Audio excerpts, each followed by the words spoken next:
Exploring history and diplomacy through game theory. Have you ever experienced a time when you had to make a choice together with a friend? When people cooperate, everyone benefits. But have there ever been times when fear that the other person might break a promise caused hesitation? Game theory is the branch of mathematics that studies these kinds of decisions. Game theory is widely used in economics. In a market economy, countless people make decisions while anticipating the actions of others. However, game theory is not limited to economics. It can also be applied to politics, diplomacy, sports, and even friendships.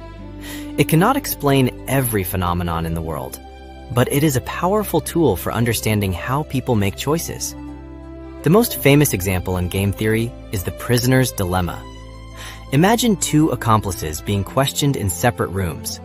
If both deny the crime, each receives a 1-year prison sentence. If only one confesses, that person goes free, while the other receives a 5-year sentence. If both confess, each receives a 3-year sentence. Which choice seems best? If both deny the crime, each serves only 1 year, making it the best outcome. The problem is that they cannot communicate with each other. When neither person knows what the other will choose, each tries to make the choice that is best for themselves. If the other person denies the crime, confessing is the better choice. Going to prison can be avoided. On the other hand, if the other person confesses, confessing is still the better choice. Otherwise, a 5-year sentence could be waiting. As a result, both prisoners confess and each receives a 3-year sentence. Individually, they made rational choices, but in the end, both are worse off. This is the prisoner's dilemma. Situations like this appear often in real life. For example, suppose there are two companies. If neither company advertises, both can save money. However, if one company starts advertising, it can attract more customers. As a result, the competing company also increases its advertising. In the end, both companies spend huge amounts on advertising. Who actually benefits? Relations between countries are similar.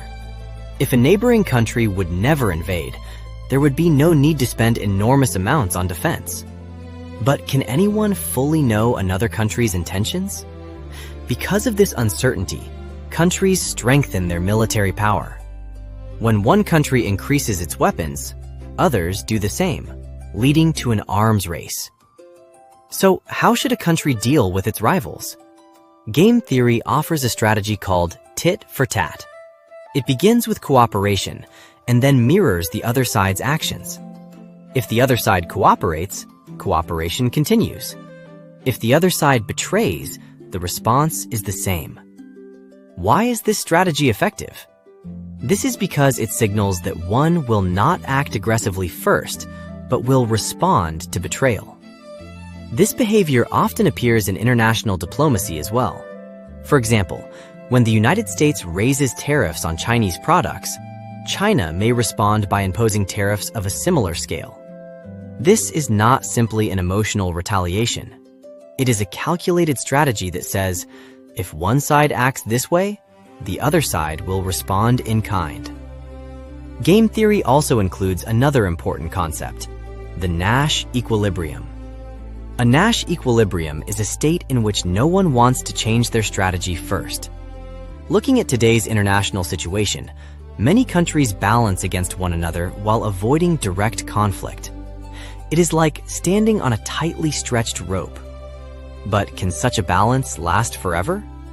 When new technologies emerge, economic conditions change, or national interests shift, that balance can break at any time. That is why the international community constantly develops new strategies. Game theory is not simply mathematics for calculating numbers. It is the study of choices and trust between people and between nations. What choice would you make if faced with the prisoner's dilemma? And in international relations, is trust more important? Or is it more important to always be prepared? Perhaps many of the decisions that shape the world are driven not by power, but by information, strategy, and trust.